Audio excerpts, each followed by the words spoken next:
రెండవది, సూచక్రియలు, మహత్కార్యాలు, అద్భుతాలు చూపించి కూడా మనల్ని దారి మళ్లించే ఛాన్స్ ఉంది.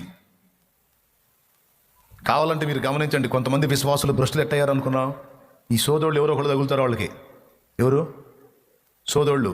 ఈ సోదరుళ్ళు ఇంకో సోదరుల దగ్గర తీసుకెళ్తారు వాళ్ళని. వాళ్ళ దగ్గర ఉన్నాడు, అసలు మామూలు పని ఆయన కాదు.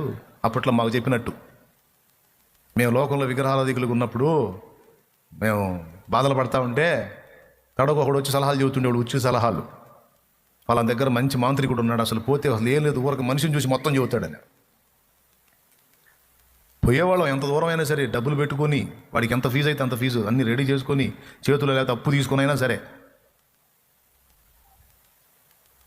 మా నాన్న అనేవాడు, ఇప్పుడు దాకా చాలా తిరిగాంగా, ఇంకా ఇప్పుడు ఏముంది, ఇంక మళ్ళీ ఆడకు పోయేది ఏంటంటే మా అమ్మకు చూపు చూసింది.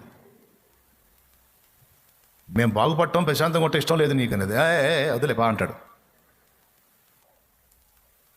వెళ్తే వాడు చూసి, డబ్బు లేకపోయినా మేము అవతారాలు బాగానే ఉంటాంగా. మా నాన్న ఎత్తు మనిషి, పంచ కట్టుకుని ఎవరు నాయన 100 ఎకరం రైతులాగా ఉంటాడు, 1 ఎకరం కూడా లేదు మాకు. పర్సనాలిటీ. మా అమ్మ, మేము కూడా ఏదో మొత్తాన్ని సౌండ్ 40 అనుకుంటేటట్టు ఉంటాం. ఏమే అన్ని అప్పులు అయిపోయినా వాడికి తెలియదు. వాడు అంటాడు, అసలు ఎట్ట భరిస్తున్నారు మీరు ఈ బాధలన్నీ అంటాడు. ఇంకేం మా అమ్మ వాడి కాళ్ళ దగ్గర ఉంటుంది. అయ్యా నువ్వే దిక్కయ్యా, ఏ కాదు బాధపడవు, నా దగ్గరికి రాకముందు వచ్చారుగా, తిప్పేస్తా, తిరగేస్తా, తిప్పేస్తా. తల ఒకటి, నడుంకొకటి, చేతికొకటి, మెడకొకటి, 3 కట్టి వేలే, మళ్ళీ 100 కూడా కాదు, వేలే. కూర్చొని వాడు మ్యాటర్ చెబుతాడు. అది ఇప్పుడు మేము బుక్ అయింది అక్కడ, మీ ఇంట్లో ఇలా జరిగిద్ది అంటాడు.